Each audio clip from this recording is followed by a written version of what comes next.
সবাইকে শুভেচ্ছা। শুরুতেই আমি এই ভিডিওটি করার একটি প্রেক্ষাপট আপনাদের সঙ্গে শেয়ার করতে চাই।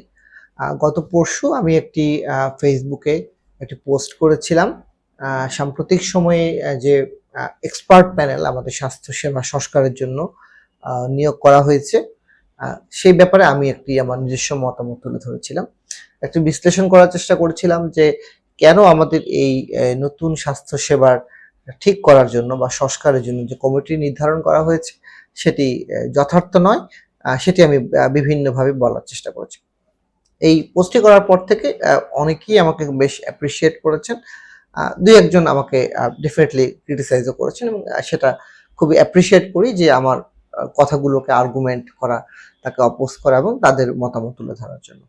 সো গতকালকে আমি একটি ফোন পাই আমার একজন শুভাকাঙ্ক্ষীর কাছ থেকে। তো উনি সরাসরি ফোন করে আমাকে যেটা বললেন যে আপনার লেখার পোস্টটি ভালো হয়েছে, কিন্তু আপনি আসলে কি প্রস্তাব করেন বা আপনি কি রোড ম্যাপ দিতে চান, কাদেরকে আপনি মনে করেন কাদেরকে নিয়ে কমিটি করলে ভালো হয়। তো তখন আমি ইনস্ট্যান্ট ওনাকে যেটা বললাম যে আসলে এক্স্যাক্টলি কোনো ব্যক্তির প্রতি আমার কোনো আক্রোশ নেই বা কোনো ব্যক্তির প্রতি আলাদা করে কোনো ভালোবাসাও নেই, কিন্তু আপনি যদি আমাকে বলেন যে এই মুহূর্তে আপনি বলেন যে কাদেরকে কাদেরকে নেওয়া উচিত, তো আমি ডেফিনেটলি বলবো যে এখানে একটু চিন্তার অবকাশ থাকবে, কারণ একটি গুছানো বা চিন্তিত মতামত ছাড়া হঠাৎ করেই একটি পরামর্শ দেওয়া যায় না। সো সেই প্রশ্নের আলোকে আমি নিজেই চিন্তা করলাম যে ডেফিনেটলি আমি একটি সমস্যা বলেছি বা আমি বলার চেষ্টা করেছি যে এই কমিটিটি যথার্থ হয়নি আমাদের স্বাস্থ্য সেবা সংস্কার করার জন্য। তাহলে আমার আসলে চিন্তাটা কি সেটি বলার জন্য আমি উদ্বুদ্ধ হয়েছি। সবার প্রথমে আমি সবার উদ্দেশ্যে বলতে চাই যে আমাদেরকে বুঝতে হবে যে স্বাস্থ্য এবং রোগ দুটি এক জিনিস না। স্বাস্থ্য একটি ডিফারেন্ট জিনিস, যেটা আমরা সবাই সুস্থ থাকতে চাই, আমরা স্বাভাবিক থাকতে চাই। আর স্বাভাবিক স্বাস্থ্য যখন আমরা থাকতে পারি না বা কোনো একটা সমস্যা হয়, তখন তাকে আমরা রোগ বলছি। তাহলে এখানে স্বাস্থ্য ব্যবস্থার মধ্যে আসলে দুটি মূল কম্পোনেন্ট, একটি হচ্ছে স্বাস্থ্য বা ভালো থাকা বা সুস্থ থাকা যেটাকে বলছি, আরেকটি হচ্ছে আমি যদি অসুস্থ হয়ে পড়ি তাহলে আমি কোথায় যাচ্ছি এবং কিভাবে যাচ্ছি বা কিভাবে সেবাটি পাচ্ছি, সেটি একটি ভিন্ন আলোচনা। ধরে নেন আমি একটা কাল্পনিক কথা বলছি বোঝার সুবিধার্থে, যে আপনি প্রতিদিন যে পানি খাচ্ছেন বা খাবার খাচ্ছেন সেটি যদি বিশুদ্ধ না হয় বা ভালো না হয়, তাহলে আপনার নানান ধরনের রোগ হয় আমাদের, এটা আপনারা সবাই কম বেশি অবগত আছেন এবং আপনারাও ফেস করছেন প্রতিদিন। তার মানে আমাদের স্বাস্থ্য ভালো রাখার জন্য আমাদেরকে খাবার, পানি, আমাদের দৈনন্দিন জীবনের যে প্রাত্যহিক বিধিবিধানগুলো আছে এগুলো আমাদেরকে মেনে চলতে হয়। এছাড়াও আমাদের পরিবেশ, বাতাসের বায়ু দূষণ আর অনেকগুলো কম্পোনেন্ট কিন্তু আমাদের ভালো থাকার জন্য বা হেলথের জন্য খুবই ইম্পর্টেন্ট। আরেকটি ঘটনা আপনি চিন্তা করুন, ধরেন আপনার একজন বয়োবৃদ্ধ বাবা অথবা মা আজকে অসুস্থ হলো, ধরে নিচ্ছি আমি কাল্পনিকভাবে যে উনি একটা স্ট্রোক করলেন। আপনি হয়তো জানেন না স্ট্রোক করেছে, কিন্তু হয়তো পাড়া প্রতিবেশীর কাছ থেকে স্ট্রোকের যে লক্ষণগুলো আছে সেই লক্ষণগুলো আপনি জেনে মনে করছেন যে ওনার হয়তো স্ট্রোক হয়েছে। তাহলে আপনি আসলে কোথায় যাবেন এই মুহূর্তে? তারপরে সবার প্রথম হচ্ছে আপনার বাবা বা মা যদি বা একজন আপনজন যদি স্ট্রোক করে, উনি আসলে হাত পা নাড়াতে পারছেন না বা হয়তো কথা বলতে পারছেন না। এই অবস্থায় আপনি আসলে একজন একটা গাড়ি ঠিক করতে হবে আপনাকে। কিন্তু এই গাড়িটি বাসার কাছে আসবে কিনা বা কিভাবে আসলে এই আপনার বাবাকে বা আত্মীয়স্বজনকে আপনি গাড়িতে তুলবেন এবং হাসপাতালে যাবেন, কোন ধরনের হাসপাতালে যাবেন, সেই হাসপাতালটি কত দূরে অবস্থিত আপনার। সো এত চিন্তাটা আমরা কেন হচ্ছে? কেন হচ্ছে তার কারণ হচ্ছে আমি কোনো একটি ফিক্সড নাম্বার নেই যেখানে আমি হয়তো ফোন করে বলতে পারি যে আমি অসুস্থ বোধ করছি, আমাকে একটু সেবা দান কেন্দ্রগুলোতে বা স্বাস্থ্য কেন্দ্রে বা হাসপাতালে নিয়ে যান। একটা অ্যাম্বুলেন্স চাইলেই আমি পেয়ে যাচ্ছি না, আমার ঘরের দুয়ারে চলে আসছে না। একটা প্রশিক্ষিত যারা এ ধরনের রোগী ডিল করে অভ্যস্ত, তারা এসে আমার পেশেন্টটাকে টেক কেয়ার করছে না, হাসপাতালে পৌঁছে দিচ্ছে না। সো এখানে যদি আমি একটা ভালো অ্যাম্বুলেন্স পেতাম বা অ্যাম্বুলেন্সের মধ্যে একটা প্রশিক্ষিত কর্মী থাকতো যে আমার রোগীটাকে নিয়ে হাসপাতালে পৌঁছে দিচ্ছে, তাহলে আমার জন্য ব্যাপারটা খুব সহজ হয়। আমাদের অভিজ্ঞতার আলোকে আপনি চিন্তা করেন, আপনি হয়তো একটা রিক্সা বা সিএনজি অথবা একটা প্রাইভেট কারে করে আপনি রুগীটিকে নিয়ে গেলেন। হাসপাতালে যখন আপনি রুগীটাকে নিয়ে যাবেন, যদি হাসপাতালটা নিচতলায় হয়, তাহলে রুগীটাকে একটা হুইল চেয়ার করে নেওয়া বা একটা ট্রলি করে নেওয়ার জন্য দেখবেন হাসপাতালগুলো সিঁড়ি করা আছে, হয়তো একটা স্লোপ করা নেই। যে স্লোপটি থাকলে আপনি সহজেই হয়তো হুইল চেয়ারে করে রুগীটাকে পরিবহন করতে পারছেন। সো এখানে আপনাকে ৩-৪ জন লোক একসাথে ধরে নিয়ে বা কোলে করে নিয়ে রুগীটাকে উঠাতে হচ্ছে। দেখবেন যে সরকারি বা বেসরকারি হাসপাতালগুলোতে আপনারা দেখবেন যে অনেক সময় লিফট পাওয়া যাচ্ছে না, বা আপনাকে দোতলায় বা তিনতলায় উঠতে হচ্ছে পরীক্ষা নিরীক্ষা করার জন্য, তাহলে এই রুগীটাকে ক্যারি করাও কিন্তু ডিফিকাল্ট। এরপরে আপনি দেখেন যে হয়তো আপনি হাসপাতালে পৌঁছালেন, অনেক কষ্ট করে রুগীটাকে টেস্ট করার জন্য আপনি নিয়ে গেলেন, সো অথবা টেস্টের আগে চিন্তা করেন যে আপনি হয়তো একজন ডাক্তারের শরণাপন্ন হতে চাচ্ছেন, উনি আপনাকে দেখছে কিনা, একটা নার্স অ্যাপ্রোপ্রিয়েটলি আপনার পেশেন্টটাকে টেক কেয়ার করছে কিনা, তাকে ওয়ার্মলি রিসিভ করছে কিনা, বা আপনার রুগীটার যে সাধারণ যে সেবাগুলো দরকার, আর তার ইউরিনেশন থেকে শুরু করে ডেফিকেশন বা প্রস্রাব পায়খানা যদি থাকে তাহলে সেগুলো কে ক্লিন করছে, রুগীটাকে কে খাওয়াবে, তাহলে এখানে কিন্তু একটা অনেকগুলো কাজের ব্যাপার আছে। আপনি টেস্ট করতে গেলেন, হয়তো দেখতে বললো যে টেস্টে আজকে হবে না কারণ টেস্টের টেকনিশিয়ানটা আজকে নাই, অথবা টেকনিশিয়ান আজকে আছে যে রিপোর্ট করছেন উনি আজকে অনুপস্থিত আছেন, সো আপনি চাইলেও আপনার সেবাটা নিতে পারছেন না, অথবা সবকিছুই থাকলেও হয়তো বললো যে মেশিনটাই আপনার আজকে বিকল হয়ে আছে, অনেকদিন ধরেই বিকল, কারণ এটি আসলে যে কারণে নষ্ট হয়েছে সেটি মেকানিক পাওয়া যাচ্ছে না, অথবা যে পার্টসটা আছে সেটি পাওয়া যাচ্ছে না। তার মানে আপনি দেখেন যে একটি স্বাস্থ্য সেবার সাথে আসলে কতগুলো দিক জড়িত আছে। যদি আপনার নিকটস্থ স্বাস্থ্যকেন্দ্রটি দূরে হয় তাহলে আপনাকে যেতে অনেকটা সময় ব্যয় করতে হচ্ছে, খরচ করতে হচ্ছে আপনাকে। সেখান থেকে যদি রুগীটাকে আবার দূরবর্তী কোনো একটা টার্সিয়ারি কেয়ার বা সেকেন্ডারি কেয়ার হাসপাতালে বা জেলা হাসপাতাল বা মেডিকেল কলেজে পাঠানো হয়, তাহলে রুগীটাকে আবার একটা নেওয়ার ভোগান্তি, কে যাবে রুগীর সাথে, কে রুগীটাকে আসলে টেক কেয়ার করবে, তাহলে এইখানে একটা বিশাল প্রস্তুতি, একটা খরচের ব্যাপার আমাদের সাথে জড়িত আছে। টার্সিয়ারি কেয়ারে আসার পরেও যে রুগীটা খুব প্রপারলি ট্রিটমেন্ট পাচ্ছে বা ডাক্তার দেখবেন বা নার্স সেবা করছে, সো এই ব্যাপারগুলো এতটাই নিশ্চিত না। সো দেখা যাচ্ছে অনেক সময় আপনি ওষুধগুলো বাইরে থেকে কিনতে হচ্ছে, বেশ কিছু পরীক্ষা সরকারি হাসপাতালে হচ্ছে না, আপনি বাইরে যেতে হচ্ছে, বেসরকারিতে গেলে একটা বিশাল খরচের ধাক্কা তো রয়েছে আপনার জন্য। সো আপনি আপনি একটা মানুষ অসুস্থ হয়ে যাওয়ায় পরে আপনি ফিল করবেন যে আমাদের স্বাস্থ্য ব্যবস্থাটার মধ্যে আসলে কত ধরনের সমস্যা জড়িত আছে। খুব সহজেই আমি আসলে একটি চিকিৎসা পেতে পাই না বা চিকিৎসা পেতে পারি না আমার দেশে। সো আমি আমার রোগীকে নিয়ে ভাববো না রোগীকে চিকিৎসা দেওয়ার জন্য যে প্রস্তুতি, টাকা পয়সা, মানসিক প্রস্তুতি, শারীরিক প্রস্তুতি, সেগুলো নিয়ে আমি আসলে আগে প্রস্তুতি নিব। সেটি আসলে আমাদের জন্য মূল কনসার্ন হয়ে দাঁড়ায়। এখন আমি যদি আমার কথাগুলোকে একটু গুছিয়ে বলার চেষ্টা করি আপনাদেরকে, তাহলে আমরা যদি স্বাস্থ্য ব্যবস্থা সংস্কার করতে চাই, তার মানে আমি যে প্রবলেমগুলো এতক্ষণ ধরে বিভিন্ন ক্ষেত্রে বলার চেষ্টা করেছি, সেই সবগুলো অ্যাসপেক্টই আসলে আমার ঠিক করতে হবে এটা। তাহলে আমরা এমন লোক বাছাই করতে হবে যারা এই সমস্যাগুলো নিয়ে কাজ করেছেন, যাদের এই সমস্যাগুলো নিয়ে অভিজ্ঞতা আছে, এই সমস্ত লোকেদের দ্বারাই আমরা আসলে একটা কমিটি আশা করছি। সো সবার প্রথমে আমি আমি যে আমার ভাবনাটা বলছি, আমি ধারণা করে নিচ্ছি এই বিষয়ে আরো অনেকেরই অনেক অভিজ্ঞতা আছে, আপনারা আমাকে অপোজ করতে পারেন, আমার মন্তব্যের সাথে আরো কিছু যোগ করতে পারেন, আপনারা ডেফিনেটলি এই স্বাধীনতাটুকু আমরা পেয়েছি। সো আমি যেটা মনে করি এই কমিটির অ্যাটলিস্ট একজন ব্যক্তি থাকবেন যিনি এই হেলথ সিস্টেমে দীর্ঘদিন ধরে কাজ করেছেন, যে একদম মাঠ পর্যায়ে অর্থাৎ মেডিকেল অফিসার থেকে শুরু করে বিভিন্ন ধাপ অতিক্রম করে প্রমোশন পেয়ে একদম ডিজি হেলথ পর্যন্ত, অর্থাৎ director general of health service, DGHS আমরা বলি, এই ডিজিএইচএস এর দায়িত্ব পালন করেছেন। সো এই লোকটিকে আমরা কেন নির্ধারণ করছি আমি, কারণ এই লোকটি আসলে আমাদের হেলথ সিস্টেমে দীর্ঘদিন ধরে কাজ করার অভিজ্ঞতার কারণে স্বভাবজাতভাবে যে প্রবলেমগুলো বা ত্রুটি হয় বা যে ডক্টর নার্স বা যে প্রবলেমগুলো উনি ফেস করেন সেগুলো নিয়ে উনি আসলে ওনার অভিজ্ঞতার আলোকে উনি কাজ করতে পারবেন এবং উনি আসলে সুচিন্তিত মতামত দিতে পারবেন। দ্বিতীয় যে বিষয়টি জড়িত, যে আমি আমার রুগী যখন একটা হাসপাতালে যাচ্ছে সবার প্রথমেই আমার doctor, nurse, ward boy, medical technician, lab technician থেকে শুরু করে আয়া, বুয়া, ড্রাইভার, সো অনেক অনেক অনেক পেশার লোকজন জড়িত। তাহলে এই পেশার লোকগুলো যদি যথাযথভাবে প্রশিক্ষিত না হয়, তাহলে আপনার ডাক্তার বা নার্স আপনার থাকা সত্ত্বেও আপনার রোগীটার ভুল চিকিৎসা হতে পারে, অথবা ভালো চিকিৎসা না হতে পারে, অথবা একদম অ্যাপ্রোপ্রিয়েট চিকিৎসা না হতে পারে, অথবা টাইমলি ম্যানেজমেন্টও এখানে একটা সমস্যা তৈরি হতে পারে এটা। তাহলে আমি মনে করছি আমার কমিটির দ্বিতীয় ব্যক্তিটি হওয়া উচিত হচ্ছে একজন এডুকেশনিস্ট, যিনি আসলে এই স্বাস্থ্য সেবার সাথে জড়িত যতগুলো স্কিল আছে বা পেশা আছে, যেমন ডক্টর, নার্স, মেডিকেল টেকনোলজিস্ট, অথবা এই কোয়ালিফাইড, ইভেন কখনো কখনো আনকোয়ালিফাইড প্রোভাইডারও আমাদের হেলথ সিস্টেমে সাহায্য করে থাকে। তাহলে তাদের প্রশিক্ষণ প্রক্রিয়া, তাদের লাইসেন্সিং প্রক্রিয়া এবং তারা পাশ করার পরে পোস্ট গ্রাজুয়েশন করবে বা ডিগ্রি নেবে, সেই প্রক্রিয়াটা দেশের বাইরে বা দেশের ভিতরে থাকবে। এই প্রক্রিয়াটার মধ্যে কাজ করার যাদের অভিজ্ঞতা আছে এমন একজন এক্সপার্টকে আমি আশা করছি আমার কমিটির দ্বিতীয় সদস্য হিসেবে। তৃতীয় হিসেবে আমি যে লোকটিকে মনে করি যে অ্যাপ্রোপ্রিয়েট হবে এক্স্যাক্টলি কে হবে সেটা আমি আমি আমি বলছি না, এটি ডেফিনেটলি একটা সামষ্টিক আলোচনার বিষয়। তৃতীয় লোকটিকে আমি মনে করছি একজন হেলথ সিস্টেম এক্সপার্ট, অর্থাৎ একজন আহ, আহ, যে একজন ডক্টর যেহেতু মাঠ পর্যায়ে থেকে কাজ কাজ করে এসেছে, তার হয়তো ক্লিনিক্যাল পার্সপেক্টিভে তার অনেক অভিজ্ঞতা আছে, কিন্তু একটা হেলথ সিস্টেমের ডিজাইন কিভাবে হলে, অর্থাৎ স্বাস্থ্য কেন্দ্রটির মধ্যে যে সিঁড়ি পাশাপাশি একটা স্লোপ থাকা উচিত, যে স্লোপ দিয়ে হুইল চেয়ার গুলো সহজেই উঠতে পারবে।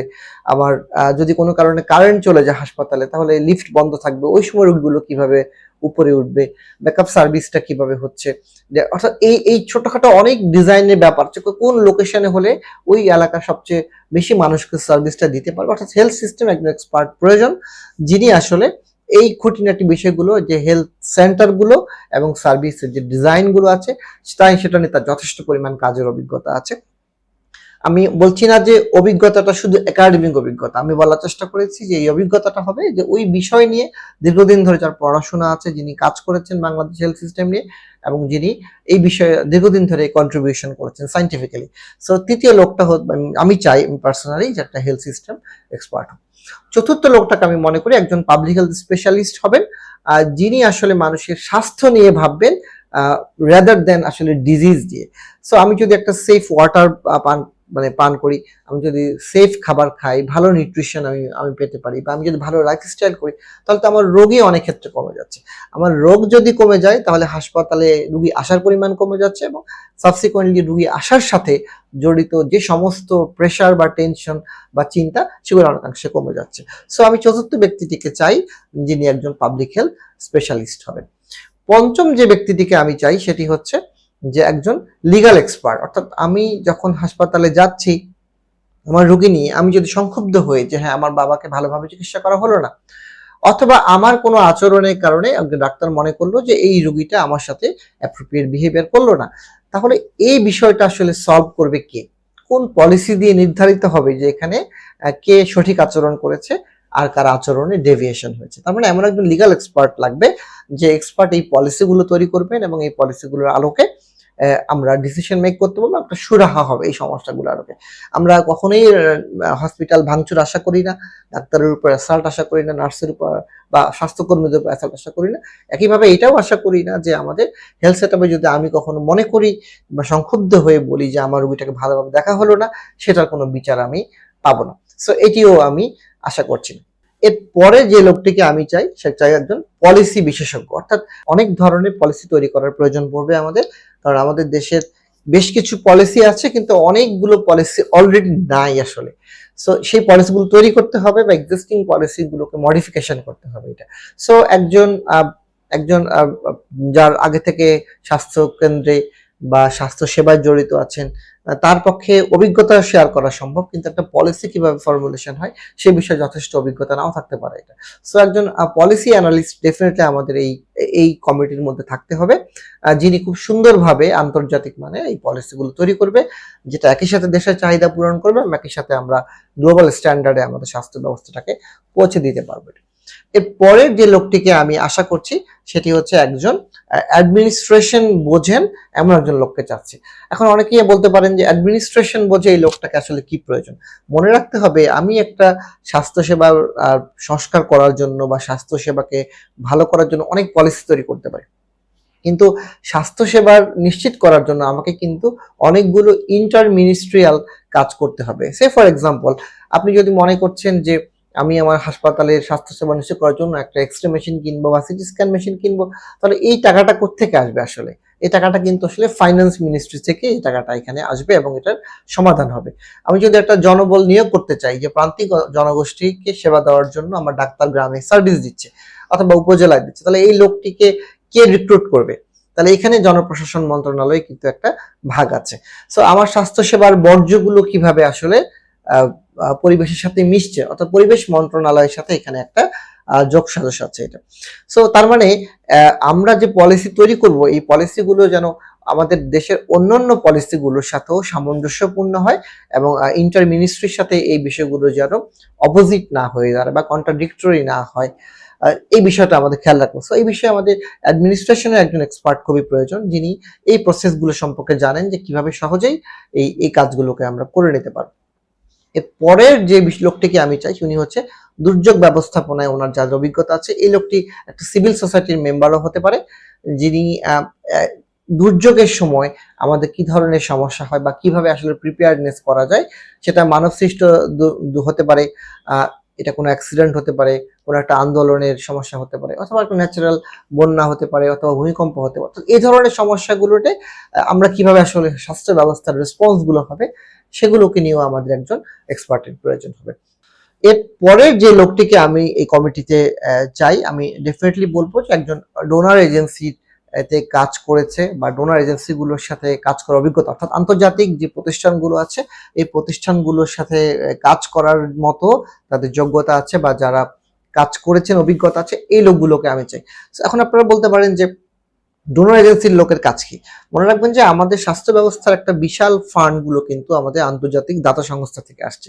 সেটা প্রোগ্রাম আকারে হতে পারে, রিসার্চ আকারে হতে পারে, অথবা হচ্ছে আপনার অন্য যে কোনো ফরম্যাটে হতে পারে। সো ডোনার এজেন্সিগুলোর সাথে আমরা কিভাবে কাজ করব বা কোনভাবে আমাদের পলিসিগুলোকে মেক করলে আমরা খুব সহজেই আন্তর্জাতিক সাহায্য সহযোগিতাগুলো আমরা পেতে পারি, এই বিষয়ে ওনার ডেফিনেটলি একটা সিগনিফিকেন্ট কন্ট্রিবিউশন থাকবে। আর সেই সাথে আমরা মনে করি যে গবেষকদের পক্ষ থেকে যে কি ধরনের গবেষণাগুলো হয় বা হতে পারে, গবেষকদের একজন প্রতিনিধি আমাদের এই কমিটিতে থাকতে পারে, যিনি একদম মাঠ পর্যায়ের গবেষণাগুলো পরিচালনা করেছেন বা সাধারণ মানুষের মাঝে গবেষণাকে ছড়িয়ে দেওয়ার জন্য কাজ করছেন। এমন লোকগুলোকেও আমরা এই টিমের মধ্যে অন্তত প্রতিনিধি হিসেবে আমরা চাই। এরপরে আসেন যে একটা হেলথ সিস্টেমের মধ্যে ওয়ার্কফোর্স, ডাক্তার, নার্স বা অন্যান্য সেবা দানকারী লোকগুলো থাকবেন, আমাদের সেবা দান কেন্দ্র থাকবে, কিন্তু এদের মধ্যে যে কোঅর্ডিনেশন করা বা একটা হায়ারার্কি হয় যে কে কার কথা শুনবে, কে কার কথা বাস্তবায়ন করবে, কোনো একটা মেশিন নষ্ট হলো কিভাবে তড়িৎ গতিতে মেশিনটা ঠিক হবে, কোনো একটা সিচুয়েশন যদি অনেক বেশি রুগী চলে আসে একসাথে, তাহলে স্টকগুলো কিভাবে ম্যানেজ হবে। তার মানে একজন হেলথ ম্যানেজারের খুবই প্রয়োজন একটা ভালো হেলথ সিস্টেমকে, অর্থাৎ স্বাস্থ্য সেবা দান করার জন্য হেলথ ম্যানেজার খুব ইম্পর্টেন্ট। সো যাদের অভিজ্ঞতা আছে এই ধরনের হেলথ ম্যানেজমেন্ট নিয়ে কাজ করার মতো, এই লোকগুলোকে আমাদের খুব প্রয়োজন আমাদের কমিটিতে। আরেকটি লক্ষ্য বিশেষভাবে আমাদের যেটা প্রয়োজন সেটা হচ্ছে আমাদের এমন একজন আইটি এক্সপার্ট দরকার যা দীর্ঘদিন ধরে স্বাস্থ্যের সাথে কাজ করার অভিজ্ঞতা রয়েছে। কেন আমি বলছি একটু ব্যাখ্যা করি। ধরে নেন আমি উপজেলা হেলথ কমপ্লেক্সে গিয়ে আমার বাবার চিকিৎসা করেছি, সেখানে হয়তো একটা আল্ট্রাসাউন্ড করেছে, একটা সিটি স্ক্যান করেছে, রক্তের কিছু পরীক্ষা করেছে, কেমন? তাহলে এই পরীক্ষাগুলো রিপোর্টগুলো হয়তো আমি আনার পথে হারিয়ে ফেললাম। তাহলে এই রিপোর্টগুলো যদি সেখানে স্টোর থাকে, তাহলে হয়তো আমি ওভারফোন ইমেইলের মাধ্যমে সেটা হয়তো ডাটা সেফটি ইস্যু মেনটেন করে সেই ইমেইল কোর মাধ্যমে আমাকে সেই রিপোর্টটা পাঠাতে পারে। অথবা হতে পারে যে ঢাকা মেডিকেলের সাথে সেই উপজেলা হেলথ কমপ্লেক্সের একটা কানেকশন পয়েন্ট আছে, যে আমার রোগীর একটা আইডি বা ন্যাশনাল আইডি কার্ড নাম্বার দিয়ে আমি খুব সহজেই সেই রিপোর্টটা আমার ডক্টর দেখতে পাচ্ছেন। তাহলে আমাকে কষ্ট করে আর তাদেরকে ফোন দিতে হচ্ছে না বা লোক পাঠায় সেই রিপোর্টগুলো আনতে হচ্ছে না। তাহলে এই যে আমার ডাটা স্টোর করার একটা ব্যাপার থাকবে, খুব সহজেই যেন আমি আমার কাজগুলো করতে পারছি, এক পরীক্ষা যেন আমি 2 বা 3 বার করতে আমাকে না হয়। তার মানে এখানে আইটির একটা বিশাল গুরুত্ব রয়েছে। তাহলে আমরা যদি আমাদের স্বাস্থ্য ব্যবস্থাগুলোকে, এখন পর্যন্ত ম্যানুয়ালি সব এন্ট্রি করা হচ্ছে, নাম এন্ট্রি থেকে শুরু করে সব রিপোর্টগুলো ম্যানুয়ালি হচ্ছে, তাহলে এই ম্যানুয়াল প্রসেস যদি আমরা আইটি করতে পারি, তাহলে আমরা খুব কম সময়ে অনেক লোককে সেবা দিতে পারবো। একই সাথে আমরা আমাদের ডাটা স্টোরেজ এবং ডাটা যে রিট্রাইভ করা বা পুনরায় দেখা বা চেক করা বা ভেরিফাই করা, সেটি খুব সহজেই আমরা করতে পারবো, এবং এর ফলে আমাদের সময় বাঁচবে, আমাদের লোকবল অনেক কম লাগবে, এবং আমরা কম সময়ে অনেক বেটার সার্ভিসটা দিতে পারবো। সো ডেফিনেটলি আমার এখানে একজন আইটি এক্সপার্ট অসম্ভব রকমের প্রয়োজন আছে। এরপরে যে লোকটিকে আমি চাই, উনি হচ্ছে একজন প্রকিউরমেন্ট স্পেশালিস্ট বা সাপ্লাই চেইন ম্যানেজমেন্ট স্পেশালিস্ট। মনে রাখতে হবে যে আমাদের স্বাস্থ্য ব্যবস্থায় সরকারি সেটআপ গুলোতে এখন পর্যন্ত আমাদের রোগীদের জন্য অনেক ধরনের ঔষধ, সার্জারির জন্য অনেক ধরনের ইনস্ট্রুমেন্ট, সুতা, বিভিন্ন ধরনের সাপ্লাই থাকে। এটা কিন্তু প্রায়শই আমরা শুনতে পাই বা আমাদের অভিজ্ঞতাও আমরা দেখেছি যে আমি যখন একটা প্রেসক্রিপশন করে বলছে এই ওষুধটা নাই, অথবা এই এই সুতাটা পাওয়া যাচ্ছে না, আপনি বাইরে থেকে কিনেছেন, বা এই স্যালাইনটা এখন না, আপনি স্যালাইনটা নিয়ে আসেন। তার মানে এখানে এই যে কিভাবে প্রকিউর করবে, এবং সেখানে যথেষ্ট পরিমাণ দুর্নীতিও আপনারা জানেন, স্বাস্থ্য ব্যবস্থায় এই প্রকিউরমেন্ট গুলোতে বা কেনাকাটাতে প্রচুর রকমের দুর্নীতি হয়। তার মানে একজন প্রকিউরমেন্ট স্পেশালিস্ট লাগবে, যিনি খুব নিখুঁতভাবে এই কেনাকাটাগুলো করতে পারবেন এবং যথাসময়ে যখন যেখানে দরকার, অর্থাৎ সাপ্লাইয়ের মাধ্যমে উনি সেই সেবাদান কেন্দ্রগুলোতে সেই আমাদের ইনস্ট্রুমেন্টগুলো, ওষুধগুলো বা যেটা প্রয়োজন রোগীদের জন্য সেটি পৌঁছে দিতে পারবেন। সো আমাদের পুরো হেলথ সেটআপের পুরো এক্সপার্ট প্যানেল থাকলেও একজন প্রকিউরমেন্ট এবং সাপ্লাই চেইন স্পেশালিস্ট অসম্ভব রকমের গুরুত্বপূর্ণ। পুরা দেশে খুব সমহারে যেন আমরা খুব সময় উপযোগীভাবে এই সাপ্লাই চেইনটা বা ওষুধ থেকে শুরু করে অন্য সকল ধরনের সার্ভিসগুলো আপনাকে ইনশিওর করতে পারি।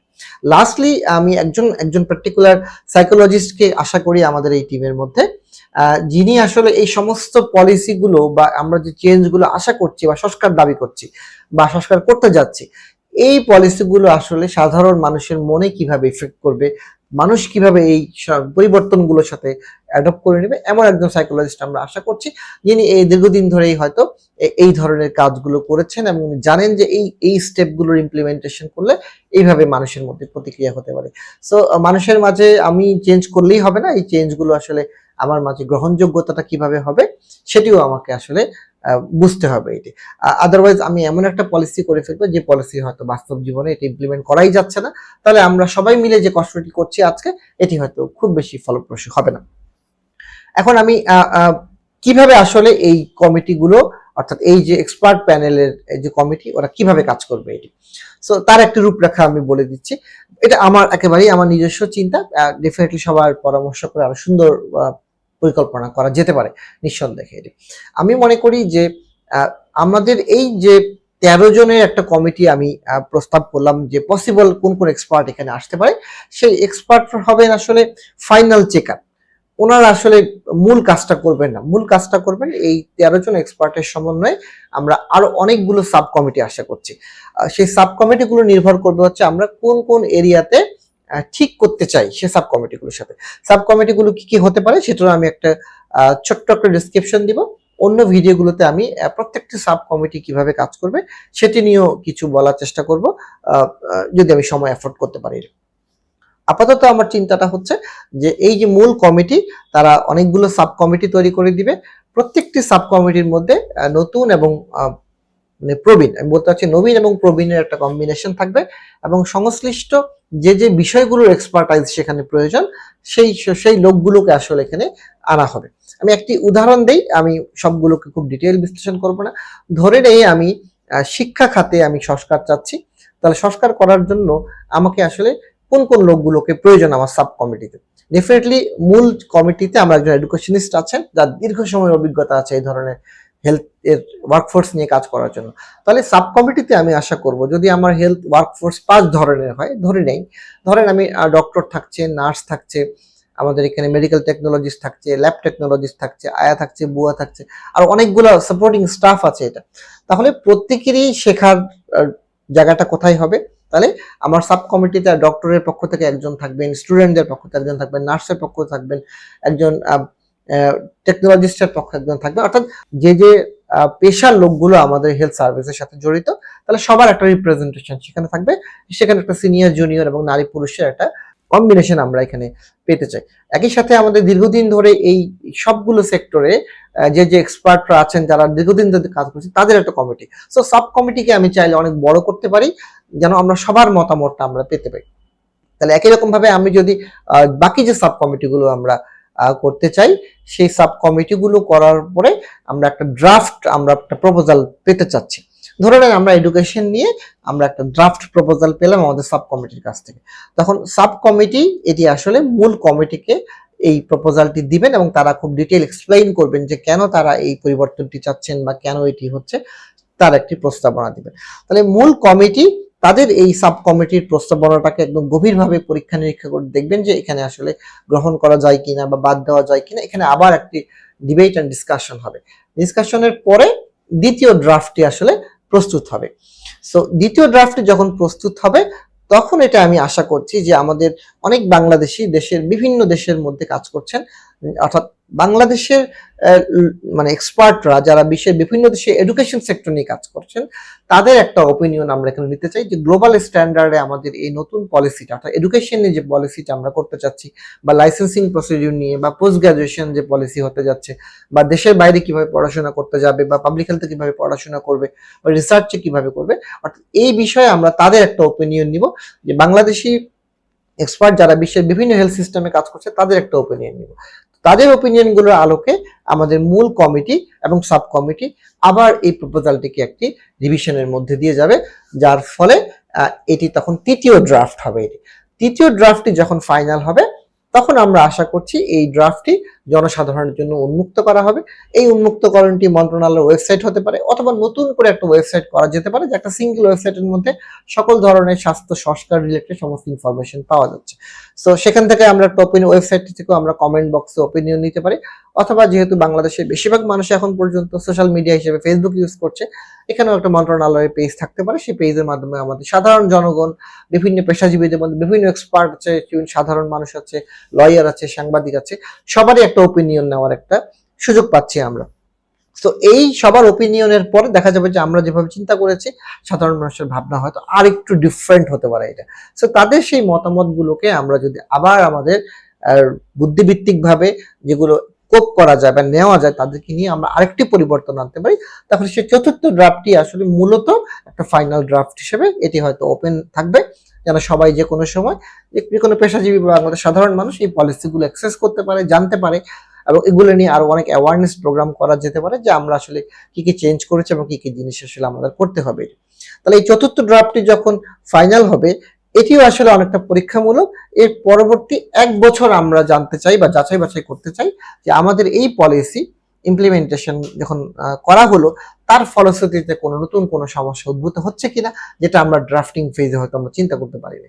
তাহলে আমরা যদি মোটামুটি ধরে নেই রাফলি 1 বছর বাজারে এই পলিসিটা ইমপ্লিমেন্টেশন হলো, ইমপ্লিমেন্টেশনের পরে ফাইনাল ফিডব্যাক নিয়ে আমাদের একটা ফাইনাল এডুকেশনাল পলিসি তৈরি হলো, যে পলিসির মাধ্যমে শিক্ষা, licensing procedure, post graduation, continuous medical education, এই সবগুলো আমরা এনশিওর করতে পারবো।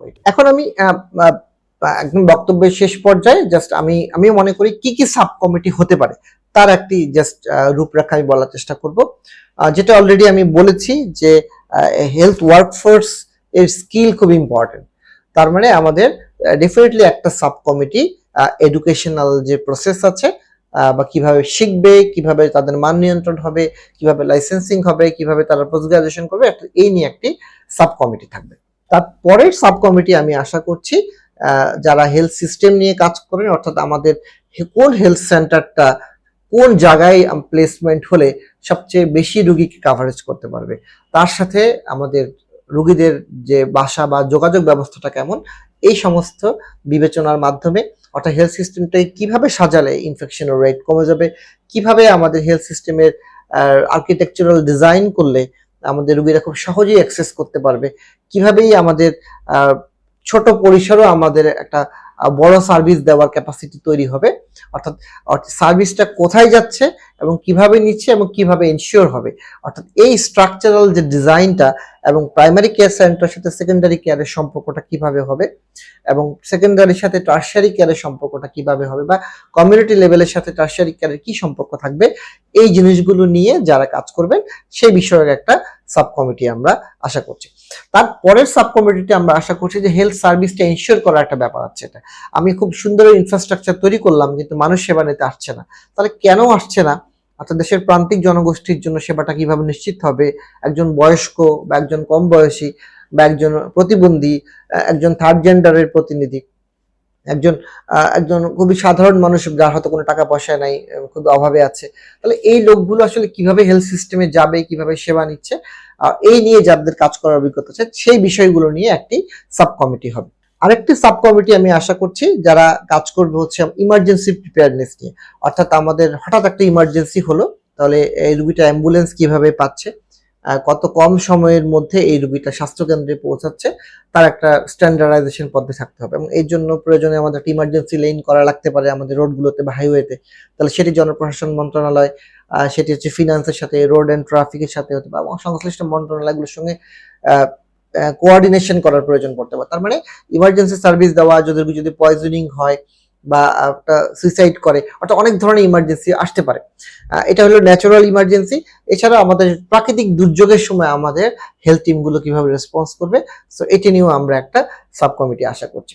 তারপরে সাব কমিটি আমরা আশা করছি যে একেবারেই স্বাস্থ্য, অর্থাৎ রোগ না, স্বাস্থ্য নিশ্চিত করার জন্য আমাদের কিরকম অ্যাওয়ারনেস ডেভেলপ করা উচিত, জীবন মান কিভাবে নিয়ন্ত্রিত হবে, কিভাবে আমরা কি খাবো, কি পরবো, কোথায় যাব, কি ব্যায়াম করব, অর্থাৎ এগুলো নিয়ে আমাদের একটা কথা বলার প্রয়োজন আছে, এবং এই প্র্যাকটিসগুলো আমরা কিভাবে হেলথ সিস্টেমের মধ্যে ইনকর্পোরেট করব, এই ধরনের একটা সাব কমিটি আমরা আশা করছি।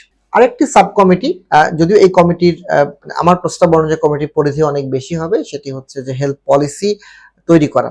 আমাদের দেশে অনেক ধরনের পলিসির গ্যাপ আছে, অর্থাৎ হেলথ পলিসি থেকে শুরু করে আমাদের পুরো সিস্টেমের যতগুলো পলিসির প্রয়োজন হবে এই সবগুলো পলিসি নিয়ে নতুন করে তারা কাজ করবেন।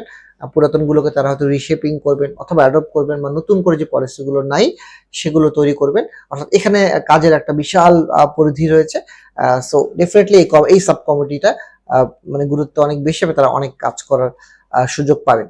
এবং এর পরবর্তীতে যেটি বলছিলাম যে আমার ডেটা স্টোর করা, আমাদের পুরো আইটি সাপোর্টটাই খুব ইম্পর্টেন্ট। তার মানে ডেফিনেটলি পুরো বাংলাদেশের স্ট্রাকচারগুলোকে ঠিক করার জন্য বা সেবা কেন্দ্রগুলোর মধ্যে কোঅর্ডিনেশন করার জন্য যে আইটি সাপোর্ট ইম্পর্টেন্ট, সেই আইটি সাপোর্টগুলো কিভাবে হবে, কম খরচে হবে, তার জন্য আমাদের একটি আইটি সাব কমিটি খুব ইম্পর্টেন্ট।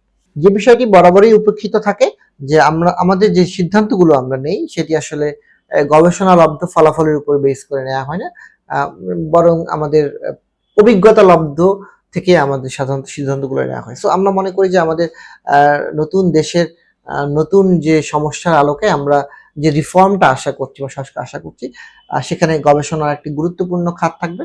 সো আমাদের স্ট্যাটিস্টিকস, অর্থাৎ ন্যাশনাল সার্ভে, আমাদের দেশের সমস্ত হেলথ ডিসিশনগুলো, দেশের ফার্টিলিটি, মর্টালিটি বা মরবিডিটি, এগুলো আসলে একটা রিসার্চ বেস হবে।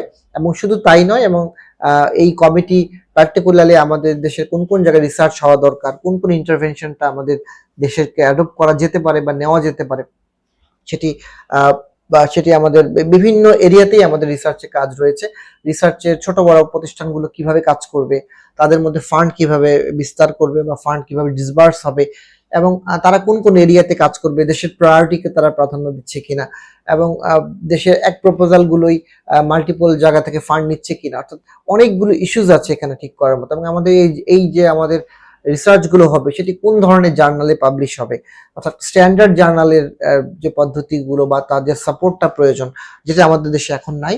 সো এইটি নিয়েও একটা সাব কমিটি থাকবে যারা এই বাংলাদেশের রিসার্চের স্কোপ এবং রিসার্চ বেস যে ডিসিশন মেকিং, সেটাতে আমাদের কাজ করার সুযোগ আছে। আরেকটি সাব কমিটি আমি আশা করছি, যেটি আসলে বাংলাদেশের একটা বিগ মার্কেট আছে। সো এখানে ড্রাগ ডেভেলপমেন্ট শুরু করে ক্লিনিক্যাল ট্রায়াল পরিচালনা করা, এবং এই ট্রায়াল সেন্টার যদি আমরা তৈরি করতে পারি গ্লোবাল লেভেলে বা গ্লোবাল স্ট্যান্ডার্ডে, তাহলে প্রচুর পরিমাণে রেভিনিউ এবং আমাদের এখানে কর্মসংস্থান তৈরি করার সুযোগ আছে। এবং ড্রাগ কোম্পানিগুলো কিভাবে কাজ করবে, তাদের দাম কিভাবে নির্ধারণ হবে, এবং ড্রাগ কোম্পানির প্রতিনিধিরা ডক্টরের সাথে কিভাবে কাজ করবে, তারা কি গিফট দিতে পারবে, নাকি ডাইরেক্ট ক্যাশ টাকা দিয়ে প্রেসক্রিপশন লেখাবে, এখানে পেশেন্টের এথিক্সের ব্যাপার আছে, প্র্যাকটিসের এথিক্সের ব্যাপার আছে, পেশেন্টের লাইফের ব্যাপার আছে, অর্থাৎ এই জায়গাটা নিয়েও একটা বিশাল কাজ করার সুযোগ আছে। সো সাব কমিটি, এখানেও আসলে একটা সাব কমিটি থাকতে পারে যারা এই বিষয়গুলো নিয়ে কাজ করবেন।